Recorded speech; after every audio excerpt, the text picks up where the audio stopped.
When my father called me after 3 years of complete silence, demanding I return his money, I almost laughed. 3 years since I moved 800 miles away from Denver to Portland. 3 years since I stopped calling, stopped visiting, stopped trying to earn their attention. 3 years since I realized my parents had never actually noticed I existed. But now Dad wanted something from me. His voice shook with desperation as he explained how they were losing the house, how they needed the college fund money they had given me back immediately. Growing up in suburban Denver, I learned early that being the middle child meant being the forgotten child. My older brother Jake was the golden boy, the star quarterback who could do no wrong. Every Friday night, our entire family revolved around his football games. Mom would spend hours preparing elaborate pre-game meals.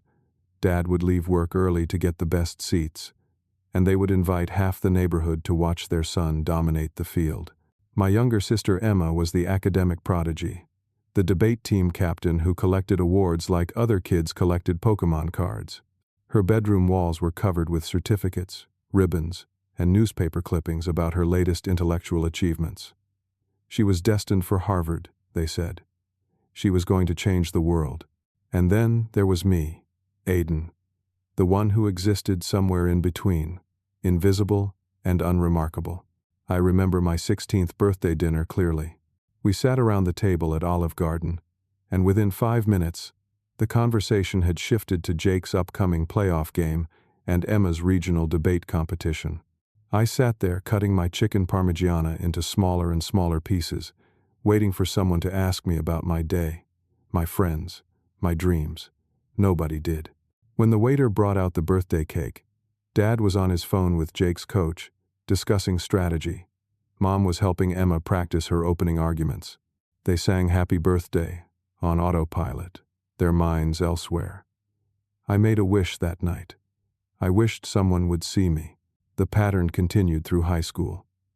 Parent-teacher conferences where my teachers praised my steady B+ average and my helpful nature, but my parents never heard it because they were too busy texting Jake's college scouts or researching Emma's advanced placement options. School events where I performed in the theater tech crew, making sure every light cue was perfect, but the auditorium seats where my parents should have been sitting remained empty because they were at Jake's away games or Emma's academic competitions. I became the family's invisible infrastructure. While Jake focused on football and Emma buried herself in textbooks, I did the grocery shopping, cooked dinner when Mom worked late, fixed the leaky faucet in the guest bathroom, and made sure the lawn stayed trimmed. Nobody asked me to do these things. I just started doing them, hoping that maybe if I made myself useful enough, someone would notice. When report cards came home, Jake's grades were discussed extensively around the dinner table. Emma's perfect marks were celebrated with special dinners out. Mine were glanced at briefly and filed away without comment. When I joined the school's graphic design club and won second place in a state competition, I left the certificate on the kitchen counter for 3 days. Nobody mentioned it. The worst part was not the lack of attention itself, but the growing realization that my parents had unconsciously trained themselves not to see me. I was like background music in their lives, always there but never truly heard. During my senior year, when college acceptance letters started arriving, Jake's football scholarship offers dominated every conversation. Emma's early admission to prestigious universities made front-page news in our local paper. When my acceptance letter to Portland State University arrived with a full academic scholarship for graphic design, I found my mother using it as a coaster for her coffee cup. She had not even opened it. I finally told them about my scholarship at dinner one Tuesday night.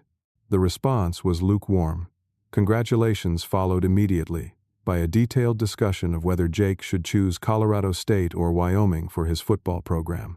They handed me some paperwork about college funds and told me to handle my own applications and enrollment. Just like everything else in my life, my future was something I would have to manage alone. But something else happened that night, something that planted a seed of suspicion in my mind. As we discussed my college plans, I realized that neither of my parents had actually asked where Portland State University was located. They had no idea I was planning to move to Oregon. They thought it was somewhere local, Just another branch of the University of Colorado system. That was when I decided to test my theory about being invisible. For the next 2 months, I stopped doing everything that kept our household running. No more grocery shopping, no more cooking, no more fixing things around the house. I wanted to see how long it would take for someone to notice that the invisible sun had stopped being useful. The house fell apart gradually. We ran out of milk, bread, and coffee.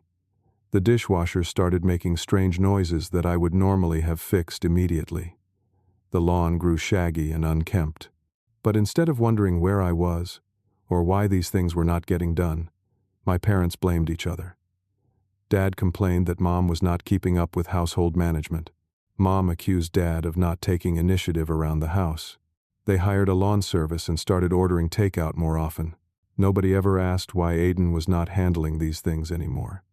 Nobody noticed that their middle son had essentially stopped participating in family life. I was still physically present, still eating dinner at the table, still sleeping in my bedroom, but I had become a ghost in my own home. The final confirmation came 3 weeks before graduation. I had been accepted to Portland State, my scholarships were finalized, and I had already put down a deposit on a small apartment near campus. But I had not told anyone these details. As far as my parents knew, I was going to some local college and would continue living at home. That night at dinner, I made one last attempt to connect with my family. I asked what they thought I should major in at college. The question was met with distracted shrugs and suggestions that I figure it out myself, since I had always been the responsible one. When I mentioned that graphic design was my passion, Emma looked up from her calculus homework long enough to say that art was not a real career, then went back to her equations. I went to bed that night, knowing with absolute certainty that my parents had no idea who I was, what I wanted, or where I was planning to go. They saw me as a helpful fixture in their house, not as their son with dreams and feelings of his own. The revelation was heartbreaking, but it was also liberating. If they were not going to see me anyway, then leaving would not hurt them. They would not even notice I was gone. Planning my escape from Denver felt like preparing for a covert operation. Every detail had to be perfect, every loose end tied up, every trace of my presence carefully removed. The irony was not lost on me that I was putting more effort into leaving my family than they had ever put into knowing me. I had saved nearly $8,000 from my part-time job at Printworks, the local print shop where I had been working since sophomore year. Mr. Henderson, the owner, appreciated my eye for design and my reliability. He had taught me about color theory, typography, and layout design during slow afternoons. Those skills would serve me well at Portland State, and the money would cover my first year's expenses beyond what my scholarship did not handle. Finding an apartment in Portland required dozens of phone calls and virtual tours. I settled on a tiny studio in the Hawthorne district, 6 blocks from campus. It was only 400 square feet, but it had good natural light for design work, and was in a neighborhood full of coffee shops and creative energy. The landlord, Mrs. Chen, seemed kind when we spoke on the phone. She agreed to hold the apartment for me with a deposit I could wire transfer. Every evening after dinner, I would retreat to my bedroom and methodically pack my belongings. I started with things no one would notice missing: extra clothes, books, personal items that had never been important to anyone but me, my desk drawer full of design sketches and competition certificates, my small collection of vinyl records, the camera I had bought with birthday money that I used for photography projects. The hardest part was not the packing itself, but the hope that kept flickering despite everything I knew. Every time I heard footsteps in the hallway, part of me hoped someone would knock on my door and ask what I was doing. Every time I carried a box to my car, I hoped someone would look out the window and wonder why their son was loading his entire life into a Honda Civic. But the footsteps always passed by my door without stopping. The boxes made their journey from my bedroom to my car trunk without attracting any attention. My family was so absorbed in their own worlds that I could have been dismantling a nuclear reactor in my bedroom, and no one would have noticed. 3 weeks before my planned departure, I opened a bank account at a Portland credit union and began transferring my funds. I changed my address with the post office to have my mail forwarded. I researched everything about Portland State's graphic design program, memorizing course catalogs and faculty profiles. I was more excited about my future than I had ever been about anything. But underneath that excitement was a deep, aching sadness. This should have been a family milestone, something we planned together and celebrated. Instead, it felt like I was running away from home, even though I was 18 and technically an adult. The silence from my family made me feel like I was disappearing myself, rather than simply moving away for college. 2 days before my departure, I made my final test. I wrote a letter explaining everything: where I was going, when I was leaving, why I had not told them sooner. I poured my heart onto that piece of paper, explaining how invisible I had felt, how much I wished they could see me for who I really was. I told them about my scholarship, my dreams of becoming a graphic designer, my hopes that maybe distance would help us find a way to really connect as a family. I placed the letter prominently on the kitchen counter, right next to the coffee maker where someone would definitely see it. Then I went to my bedroom and waited. The next morning, I watched from the kitchen doorway as Dad made his coffee, stepping around my letter, without even glancing down. Mom rushed through making Emma's lunch, her purse brushing against the paper as she moved around the counter.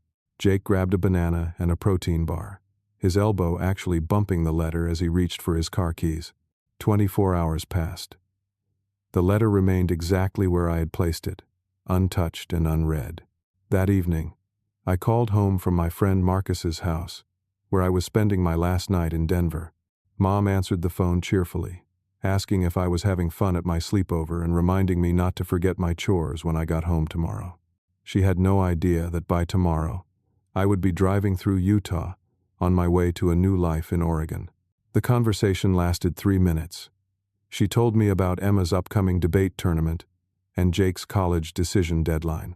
She mentioned that they might paint the living room this weekend, since they had some free time. She said she loved me, and hung up before I could respond. I sat in Marcus's basement, staring at the phone in my hand, and felt something inside me break and heal at the same time. The sadness was overwhelming, but so was the clarity. My family would be fine without me because they had been living without me for years. They just had not realized it yet. The drive to Portland took 12 hours. I left Denver at 5 in the morning, watching the sun rise over the Rocky Mountains in my rearview mirror. Every mile that passed felt like a layer of invisibility falling away.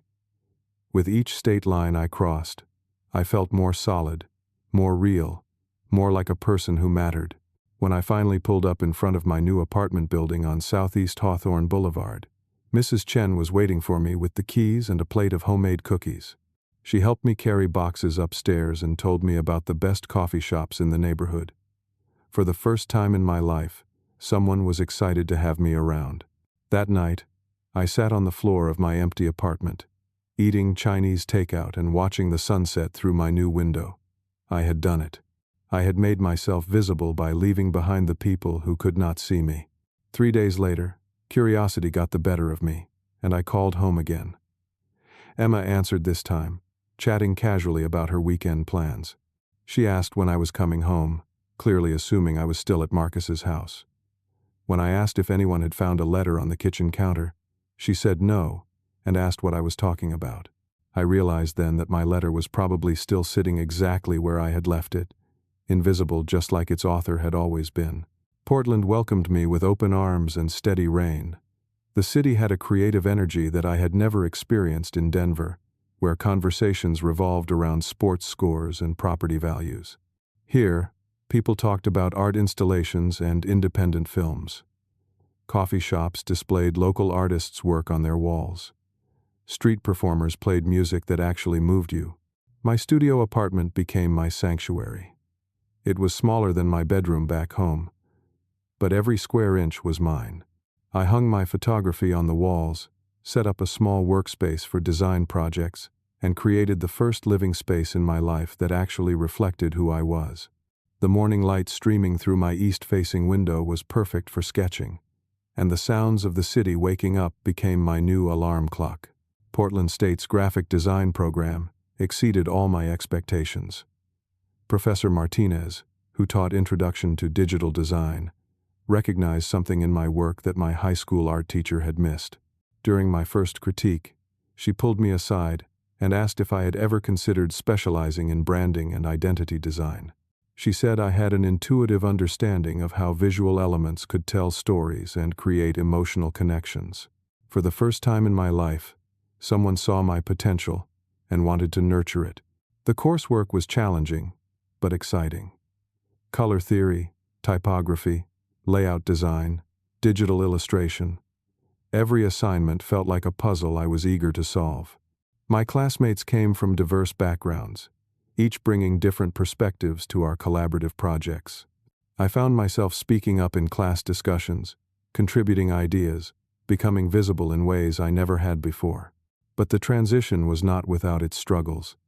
The loneliness hit me in unexpected waves, usually late at night when the excitement of new experiences wore off and the reality of my isolation settled in. I would lie awake, wondering what my family was doing, whether they had noticed my absence yet, whether they missed me at all. I started therapy at the campus counseling center, meeting with Dr. Sarah Kim every Thursday afternoon. She helped me understand that my feelings of abandonment were valid, while also encouraging me to focus on building healthy relationships in my new environment. She taught me that invisibility was not something wrong with me, but rather something that had been done to me. Work-study opportunities at the university's design lab provided both income and valuable experience. I spent 15 hours a week helping professors with research presentations, designing promotional materials for campus events, and learning advanced software programs. The other student workers became my first real social circle. There was Marcus from Chicago, who shared my love of photography, Jenny from Seattle, who introduced me to underground music venues, and David from Los Angeles, who taught me about freelance graphic design. It was Jenny who convinced me to join the Student Design Collective, a group that met every Wednesday night to work on creative projects and share portfolio critiques. The first meeting I attended was intimidating. Everyone seemed so confident, so sure of their artistic vision. When my turn came to share my work, I almost backed out. But then I remembered Professor Martinez's encouragement and decided to trust that my perspective had value. I showed them a series of posters I had designed about environmental conservation, using photography from my hometown in Colorado, combined with typography inspired by nature patterns. The response was overwhelmingly positive. People asked thoughtful questions about my process, offered constructive suggestions, and invited me to collaborate on upcoming projects.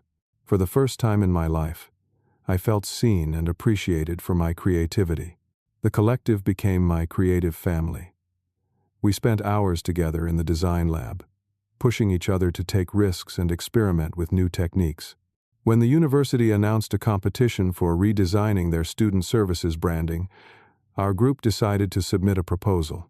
We worked for 3 weeks on a comprehensive identity system that would make campus resources more accessible and welcoming to students. Our proposal won first place. The victory was sweet, but it also highlighted how different my life had become. Back home, winning second place in the state graphic design competition had gone unnoticed. Here, winning a local university competition was celebrated with group dinners and congratulations from professors. I was developing confidence in my abilities and learning what it felt like to be valued for my contributions. As my first semester progressed, I began to thrive academically and socially. My grades were excellent, my portfolio was growing stronger, and I was building genuine friendships with people who appreciated my quiet humor and creative insights. Professor Martinez recommended me for an advanced portfolio development course, usually reserved for juniors and seniors. But success brought its own emotional complications. The better things went in Portland, the more painful the contrast became with my experience growing up. Every achievement made me wonder what might have been different if my family had ever shown interest in my potential. Every new friendship made me more aware of what unconditional support and encouragement could accomplish. The real test came during Thanksgiving break of my first semester. While other students traveled home to reunite with family, I spent the holiday volunteering at a local shelter and having dinner with other students who stayed on campus. It was actually one of the better Thanksgivings I could remember, full of meaningful conversations and genuine gratitude. But when I checked social media that evening, I saw photos from my family's celebration. There was Jake, home from college, carving the turkey with Dad. There was Emma, helping Mom set the table with the good china. The whole extended family was gathered around the dining room table I had set hundreds of times. In dozens of photos capturing every moment of their perfect family gathering, there was not a single mention of my absence. 23 people at that dinner, and no one had wondered where Aidan was. That night, I sat in my apartment, looking out at the Portland skyline, and felt the full weight of my decision. I was building something beautiful and meaningful in this new city, but the cost was accepting that my family of origin would never be what I needed them to be. The grief was enormous, but so was the freedom. By the end of my first semester, I had made the dean's list, won 2 design competitions, and been hired as a freelance designer by a local nonprofit organization. I was learning that success was not just about individual achievement, but about finding communities where your contributions were valued and your growth was supported. Professor Martinez called me into her office during finals week with news that would change everything. She had been following my work all semester and wanted to recommend me for a summer internship at a prestigious design firm in downtown Portland. The position was normally offered to graduate students, but she felt my portfolio demonstrated exceptional promise. The internship would provide real-world experience, professional mentorship, and a pathway to full-time employment after graduation. It was the kind of opportunity that could launch a serious career in graphic design. As I walked back to my apartment that December evening, portfolio tucked under my arm and acceptance letter in my pocket, I realized that invisible had become visible, not by changing who I was, but by finding people who were actually looking. But I also knew that the hardest part of my journey was still ahead. Eventually, I would have to decide whether to keep my new life completely separate from my old one, or whether there was any possibility of building bridges between the family that had never seen me and the person I was becoming. 2.5 years passed, like frames in a time-lapse video. My small studio apartment transformed into a 1-bedroom place in the trendy Pearl District. My portfolio grew thick with professional projects and award certificates.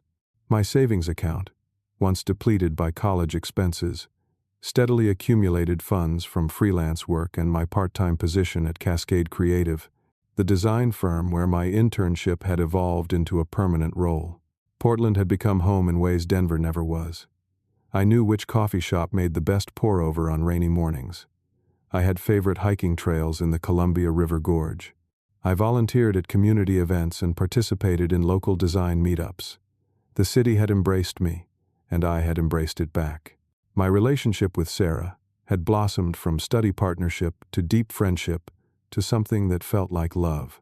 We met during sophomore year in advanced typography, bonding over our shared perfectionism and mutual appreciation for clean, minimalist design. She was from Eugene, Oregon, and understood the Pacific Northwest mindset in ways that helped me appreciate my adopted home. Sarah was everything I had never known I wanted in a partner. She listened when I talked, remembered details about my projects and dreams, and celebrated my successes with genuine enthusiasm. When I won the Regional Student Design Excellence Award, she threw a surprise party at our favorite brewery. When I landed my first major client, she helped me negotiate the contract terms. She saw me clearly and loved what she saw. We had been dating for 18 months when she helped me move into my new apartment. As we unpacked boxes and arranged furniture, I found myself thinking about how different this was from my silent departure from Denver. This time, someone cared where my books went, and whether I was happy with the way the light fell across my drafting table. Professor Martinez had become more than an academic advisor. She was a mentor who guided my career development with wisdom and genuine interest. Under her guidance, I had specialized in nonprofit branding, discovering that I had a talent for creating visual identities that helped organizations communicate their missions effectively. My senior capstone project, a complete rebrand for a local homeless services organization, had been featured in a regional design magazine. The recognition felt surreal. Seeing my name in print, reading interviews where I discussed my design philosophy and career goals, presenting my work at professional conferences. 3 years earlier, I had been invisible in my own home. Now I was building a reputation as an emerging designer, with a unique perspective and strong technical skills. But success could not completely heal the wound left by my family's indifference. Late at night, when project deadlines were met and achievements were tallied, I still wondered about the people who shared my DNA but not my life. Social media provided glimpses into their world, carefully curated snapshots that told me almost nothing about their real experiences. Jake had graduated with a degree in sports management and was working for a fitness equipment company in Denver. His Instagram showed gym selfies and weekend adventures with college friends. Emma had finished her undergraduate degree summa cum laude and was applying to law schools across the country. Her posts featured study sessions and networking events with future attorneys. Mom had started a small catering business, specializing in corporate events. Dad had been promoted to regional sales manager for his insurance company. They appeared happy and successful in their posts, surrounded by friends and extended family. Their lives had continued without me, exactly as I had predicted they would. The hardest part was seeing photos from family gatherings where my absence created no visible gap. Birthday parties, holiday celebrations, graduation ceremonies. The composition of each photo looked complete without me. No empty chair, no missing piece, no sense that someone important was not there. During my senior year, Dr. Kim and I worked extensively on processing these complex feelings about family and belonging. She helped me understand that my parents' inability to see me was about their limitations, not my worth. She also helped me recognize that the family I was building in Portland, the chosen family of friends and mentors who truly knew and valued me, was just as real and important as biological connections. The conversation that changed everything happened during spring break of my senior year. Sarah and I were hiking in Forest Park, enjoying an unusually sunny March afternoon, when she asked a question that caught me completely off guard. "Have you ever thought about reaching out to your family after graduation?" I stopped walking and stared at her. In nearly 4 years, she had never suggested that I contact my parents. She had listened to my stories about feeling invisible, supported my decision to maintain distance, and helped me build confidence in my own worth. Why was she bringing this up now? "Not really," I said carefully. "Why would I?" "Because you are graduating with honors from a respected program. Because you have a job waiting at one of the best design firms in the city. Because you have accomplished everything you set out to do, and more." She paused, choosing her words carefully. "Because maybe now you are strong enough to handle whatever their response might be." The idea terrified and intrigued me in equal measure. What would happen if I called home and told them about my life in Portland? Would they be proud of my achievements? Would they apologize for their years of inattention? Would they finally see me as the successful adult I had become? Or would they respond with the same distracted indifference that had driven me away in the first place? Sarah took my hand as we continued down the trail. "I am not saying you should do it," she said. "I am just saying that you are not the same person who left Denver 4 years ago. You know who you are now. You have proof of your worth that nobody can take away. Whatever happens, you will be okay." That night, I sat in my apartment, looking through my portfolio and considering Sarah's suggestion. 4 years of design work spread across my desk: branding projects, publication layouts, promotional campaigns, award certificates, tangible evidence that I was talented, valuable, and successful. Maybe she was right. Maybe I was finally strong enough to face my family from a position of strength rather than desperate hope for their approval. But before I could make that decision, my phone rang on a Tuesday evening in April. The caller ID showed my father's name, a contact I had not heard from in nearly 4 years. My hands shook as I answered the call. "Aidan?" Dad's voice sounded strained, older than I remembered. "Son, I am so glad I was able to reach you. We need to talk. Our family is in serious trouble, and we need your help. We need you to pay back the college money we gave you." All of it. Right away. The irony was devastating. After years of silence, my father was finally calling because he wanted something from me. Not because he missed me, not because he was proud of my accomplishments, not because he wanted to rebuild our relationship. He called because the invisible son had become useful again. The conversation with my father left me shaking with a mixture of rage and disbelief. After hanging up, I sat in my apartment for 2 hours, replaying every word and trying to process the implications of what he had told me. According to Dad, Jake's football career had ended abruptly during his junior year when he tore his ACL and never fully recovered.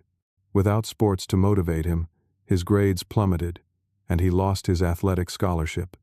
He had racked up nearly $60,000 in student loan debt before dropping out and moving back home. He had been unemployed for 8 months, claiming he was exploring entrepreneurial opportunities while living rent-free in his childhood bedroom. Emma's story was even more shocking. My academically perfect sister had been caught in a massive cheating scandal during her senior year, collaborating with other students to share exam answers and plagiarize research papers. When the investigation concluded, she was expelled from her university just 3 months before graduation. Her dreams of law school evaporated along with her reputation. She had also moved back home, supposedly taking a gap year to figure out her next steps. But the real crisis was financial. My parents had taken out a second mortgage on their house to cover Jake's college expenses after he lost his scholarship. They had co-signed for Emma's student loans, thinking her academic success guaranteed future earning potential. When both children returned home as financial dependents rather than successful graduates, Mom and Dad found themselves drowning in debt. Dad's insurance company had downsized, eliminating his position despite 15 years of service. Mom's catering business had struggled during the pandemic and never fully recovered. They were 3 months behind on their mortgage payments and facing foreclosure within 60 days. The solution they had devised was simple. Demand that I return the college fund money they had given me 4 years earlier. "We never intended for that to be a gift," Dad had said during our phone call, his voice tight with desperation. "That was always meant to be a family investment. Money that would come back to help the family when times got tough. We need you to step up and take care of your parents and siblings, just like we took care of you." The gaslighting was breathtaking. I clearly remembered the conversation when they handed me that check for $12,000, telling me it was my college fund, and they were proud to support my education. They had barely paid attention during that conversation, treating it like a routine transaction rather than a meaningful gesture of support. Now, suddenly, it was a loan I was obligated to repay. I spent the next day researching my family's financial situation through public records and mutual connections. The picture that emerged was even worse than Dad had described. They had not just overspent on college expenses, they had maintained an expensive lifestyle throughout the crisis. New cars, vacation trips, restaurant meals, country club memberships. They had treated their financial problems like temporary inconveniences rather than fundamental challenges requiring lifestyle changes. Meanwhile, Jake was posting Instagram photos from expensive bars and weekend trips to Vail. Emma was updating her LinkedIn profile with vague descriptions of consulting work that appeared to be entirely fictional. Neither of my siblings showed any signs of taking responsibility for their situations or contributing to the household expenses. The family that had never valued my contributions now expected me to sacrifice my hard-earned savings to bail them out of consequences they had created through their own choices. I called Sarah and asked her to come over that evening. When I explained the situation, her response was immediate and unequivocal. "They have got to be kidding," she said, pacing around my living room. "After 4 years of complete silence, they call and demand money? Not an apology, not an explanation for why they never noticed you moved away, just a demand for cash." Her anger on my behalf was validating, but I also felt confused about how to respond. These were still my parents, still my siblings. Family loyalty was supposed to mean something, even when family relationships were complicated. "Maybe I should help them," I said hesitantly. "I have been successful here. I have savings. Maybe this is my chance to show them that I can contribute to the family." Sarah stopped pacing and looked at me with an expression I had never seen before. "Aidan," she said softly, "listen to what you just said. You want to show them you can contribute to the family. But you were contributing to that family for 18 years, and they never noticed or appreciated it. Why would giving them money be any different?" She was right. But acknowledging it felt like accepting that my family would never love me the way I needed them to. The next morning, I made a decision that felt both terrifying and liberating. I called my father back and told him I would meet with them to discuss their financial situation, but not in Denver. If they wanted my help, they could come to Portland and see the life I had built without them. Dad was not happy with this arrangement. He argued that I should come home, that family emergencies required immediate action, that my demand to meet in Portland was selfish and impractical. "You have been gone long enough," he said. "It is time to come home and be part of this family again." "Dad," I said, my voice steady despite my racing heart, "I need you to understand something. I have been gone for 4 years. 4 years. I moved to Oregon, started college, built a career, and created an entire life. And in all that time, not one of you noticed I was missing." The silence on the other end of the phone stretched for nearly 30 seconds. "What do you mean?" he finally asked. "I mean I left a note on the kitchen counter explaining where I was going. I mean I stopped calling and visiting, and nobody reached out to ask where I was. I mean I have been living 800 miles away for 4 years, and this phone call demanding money is the first contact I have had with anyone in our family." Another long silence. "That is impossible," Dad said, but his voice lacked conviction. "Your mother talks about you all the time. We have been waiting for you to visit. When was the last time any of you called me?" He could not answer. "When was the last time you visited me in Portland?" He could not answer. "Do you know where I work? Do you know that I graduated with honors? Do you know that I have won design awards and been featured in magazines? Do you know anything about the life I have built here?" The silence told me everything I needed to know. "If you want to discuss your financial situation," I continued, "you can come to Portland this weekend. I will show you my apartment, my portfolio, and the life you never bothered to learn about. Then we can talk about what kind of help, if any, I am willing to provide." Dad tried to argue, but I held firm. For the first time in my life, I was setting terms for my relationship with my family. They could either respect my boundaries or continue their lives without my involvement. Much to my surprise, they agreed to come. Saturday morning arrived gray and drizzling, typical Portland weather that matched my nervous energy. I had spent the week preparing for my family's visit like a general planning a military campaign. Every detail of my apartment was strategically arranged to tell the story of my success and independence. My portfolio was organized chronologically to show my growth as a designer. Award certificates were displayed prominently but not ostentatiously. The space looked professional, mature, and accomplished. Sarah had offered to be there for moral support, but I decided this confrontation needed to happen between me and my family alone. She hugged me goodbye that morning and reminded me that whatever happened, I had people who loved and valued me. "Remember," she said as she headed out for her Saturday morning run, "you are not trying to win their approval anymore. You are deciding whether they deserve access to your life." My parents arrived at 11 a.m. sharp, looking uncomfortable and out of place in my neighborhood. I watched from my window as they circled the block twice, clearly struggling to find parking in the busy Hawthorne district. When they finally knocked on my door, I was struck by how much older they looked. Dad's hair had gone completely gray, and Mom seemed smaller and more fragile than I remembered. But what struck me most was their obvious shock at seeing my apartment and the neighborhood around it. They had clearly expected to find me struggling in some college dormitory or shabby student housing. Instead, they were confronted with evidence of a successful, independent adult life that had been built entirely without their knowledge or involvement.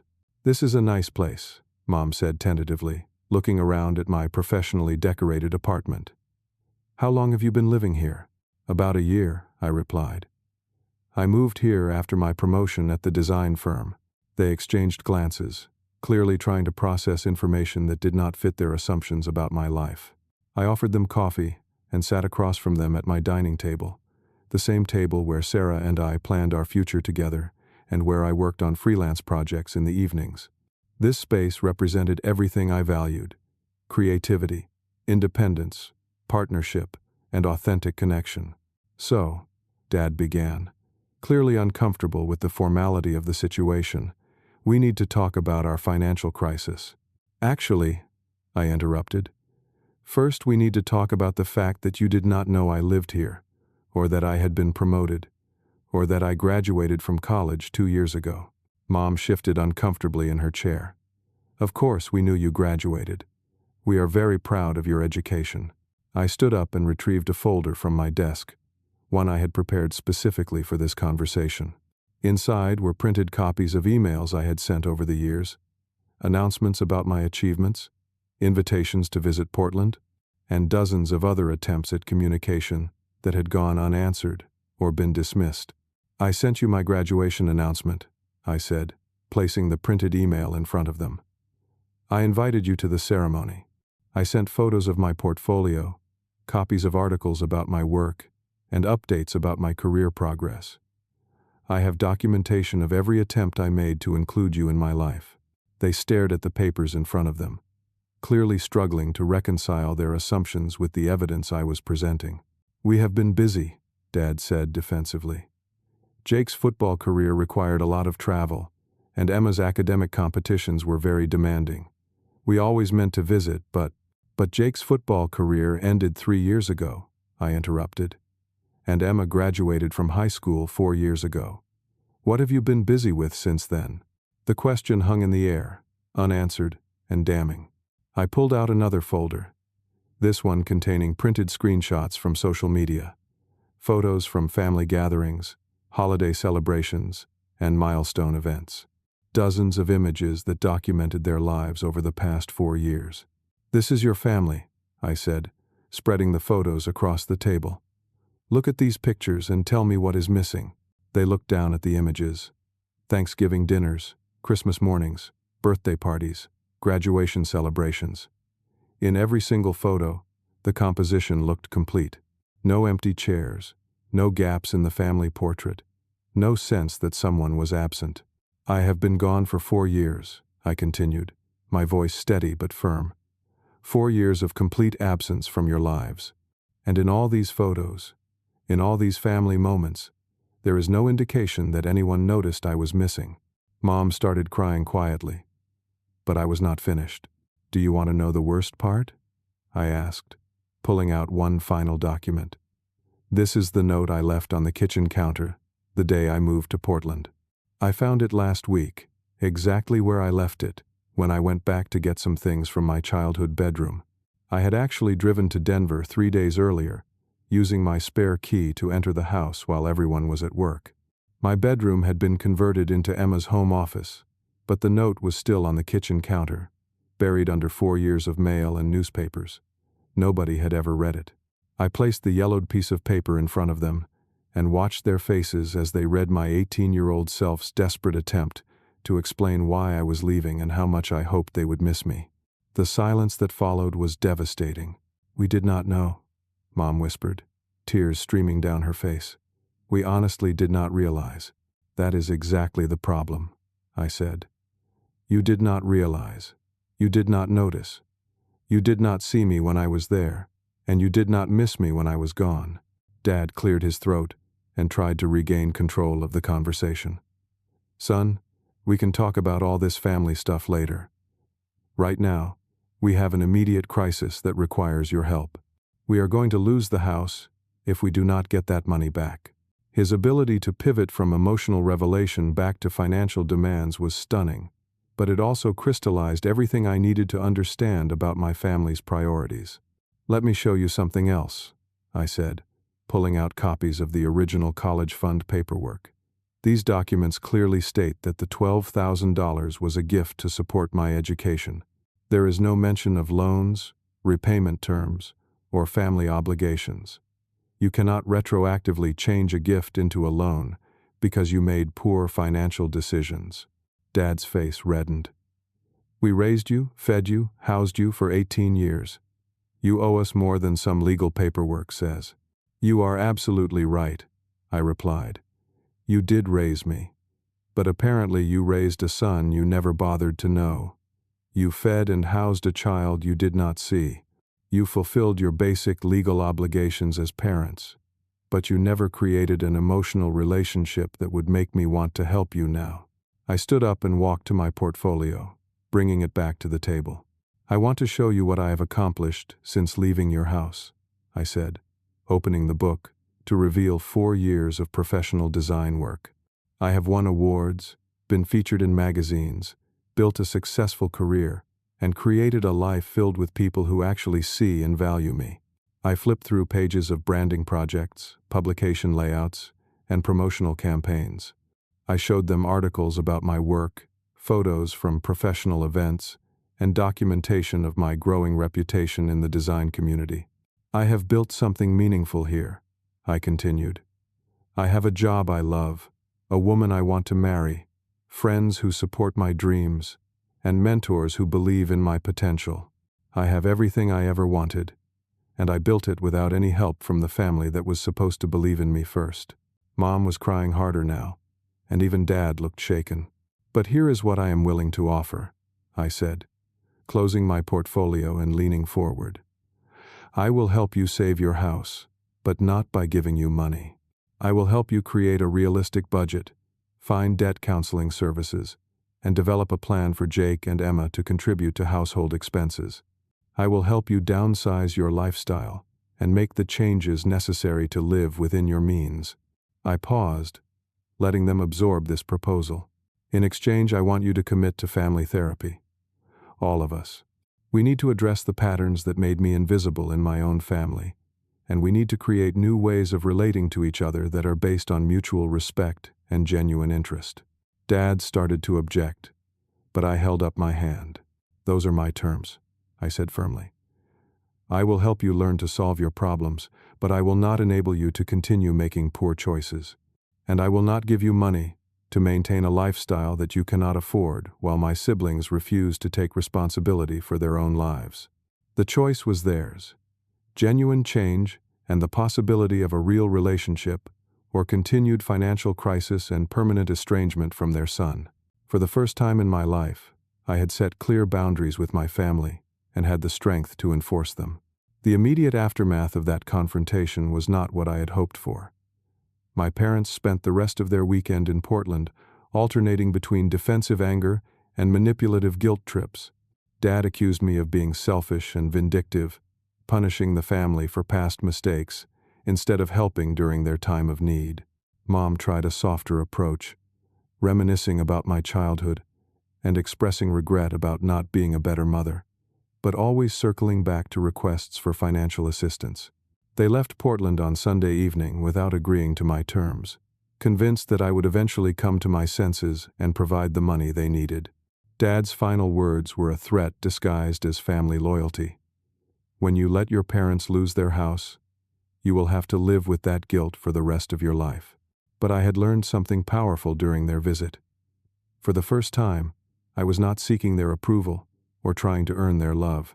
I was offering them an opportunity to build a genuine relationship with the person I had become.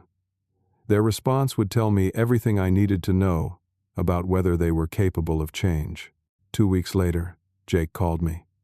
His voice was different than I remembered, less confident and more uncertain. "Hey, Aidan," he said, stumbling over my name like he was not sure how to talk to me. I wanted to apologize for not staying in touch over the years. I honestly did not realize how long it had been. The conversation was awkward but genuine.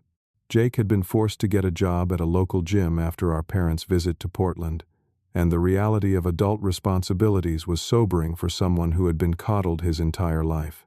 He was beginning to understand how his choices had contributed to the family's financial crisis. "I never thought about how things were for you growing up," he admitted. "I was so focused on football and college recruitment that I guess I did not pay attention to much else. But when Mom and Dad came back from seeing you, and they showed us your portfolio and told us about your life in Portland, I realized I do not actually know my own brother at all.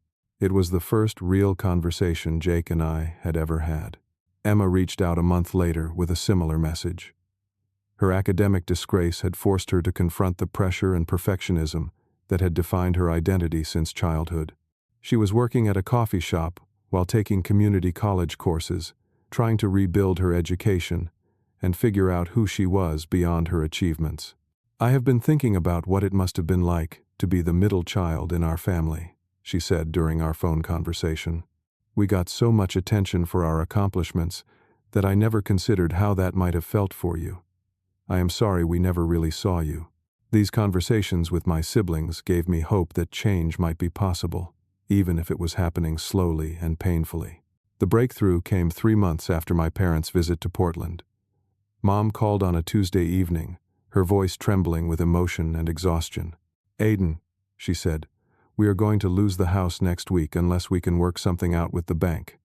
Your father has been too proud to admit this, but we need your help. Not your money," she added quickly, "but your guidance. We do not know how to fix this mess we have created."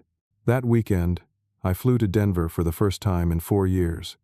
The house looked smaller and more worn than I remembered, and the evidence of my family's financial struggles was visible everywhere. Unpaid bills stacked on the kitchen counter, collection notices taped to the front door, and an overall sense of chaos and desperation. But something else had changed. For the first time in my life, my family was actually paying attention to me. They listened when I spoke, asked for my opinions, and treated me like an adult whose perspective had value. Working together, we developed a comprehensive financial recovery plan. The house was too expensive to maintain, so we found a smaller rental property in a more affordable neighborhood. Jake and Emma would both contribute to household expenses and help with the moving process. Mom would focus her catering business on smaller, more profitable events.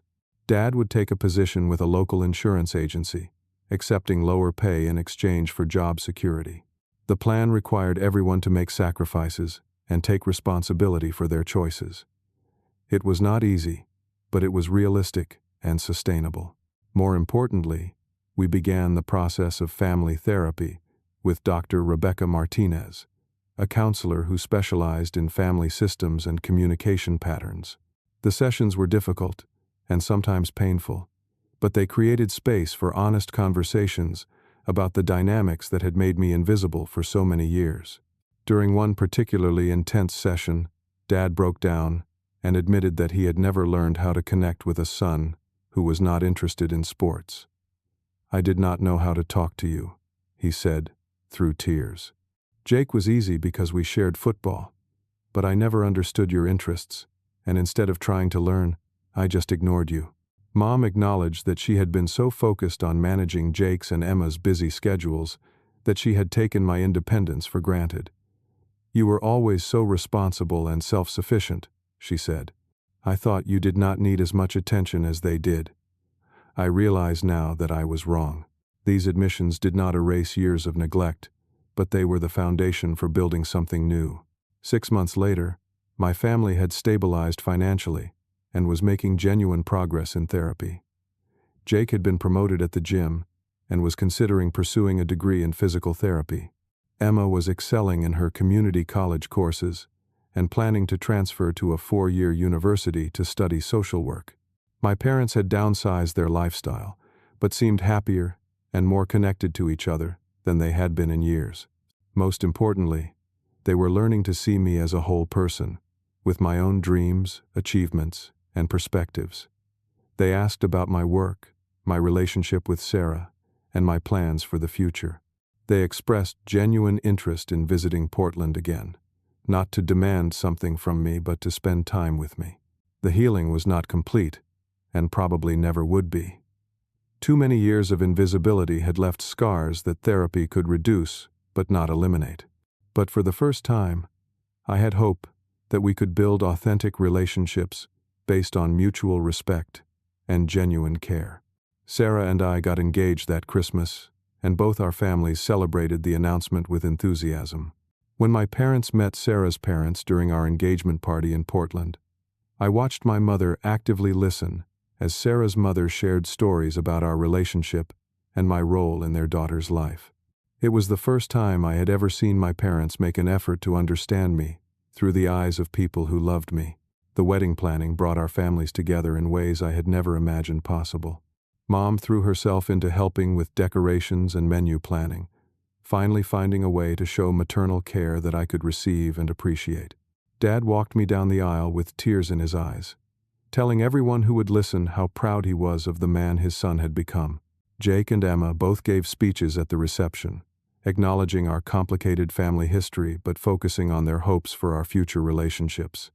They had learned to see me not as the invisible middle child, but as their brother who had found the courage to demand better treatment and create positive change for everyone. As Sarah and I danced at our wedding reception, surrounded by friends from Portland and family from Denver, I reflected on the long journey that had brought us to this moment. The invisible son had become visible, not through desperate attempts to earn attention, but through the courage to walk away from people who could not see him and build a life with people who could. I learned that family love must be earned through respect and genuine care, not demanded through guilt and obligation. I learned that setting boundaries is not selfish but necessary for creating healthy relationships. I learned that sometimes the greatest act of love is refusing to enable destructive patterns, even when that refusal causes temporary pain. Most importantly, I learned that being invisible to some people does not make you invisible to everyone. There are communities waiting to embrace you, mentors eager to guide you, and partners ready to love you exactly as you are. The key is having the courage to leave situations where you are not valued and seek out relationships where you can thrive. My story began with parents who did not notice I moved away, but it ends with a chosen family that would notice if I was gone for a single day. That transformation required 4 years of building confidence, finding my voice, and learning to value myself enough to demand better treatment from others. The greatest gift I can offer anyone facing similar invisibility is this: your worth is not determined by whether certain people can see it. Your value exists independent of their recognition. You have the power to build a life filled with people who celebrate your existence rather than overlook it. Sometimes the most loving thing you can do for your family is to stop accepting treatment that diminishes your spirit. Sometimes the path to healing requires walking away from people who cannot appreciate you and walking toward those who can. Sometimes becoming visible means having the courage to disappear from places where you never really mattered. What about you? Have you ever felt invisible in your own family or social circle? Have you found the courage to set boundaries with people who take you for granted? I would love to hear your stories and thoughts in the comments below. Your experiences might help someone else who is struggling with similar challenges. If this story resonated with you, please hit that like button to let me know. Subscribe to hear more stories about finding strength in difficult family situations and building authentic relationships based on mutual respect. And please share this video with anyone who might benefit from understanding that they deserve to be seen, valued, and appreciated for who they truly are. Thank you for listening to my journey from invisible son to confident adult. Remember that you have the power to write your own story, surrounded by people who recognize your worth and celebrate your existence. Sometimes the best families are the ones we choose for ourselves.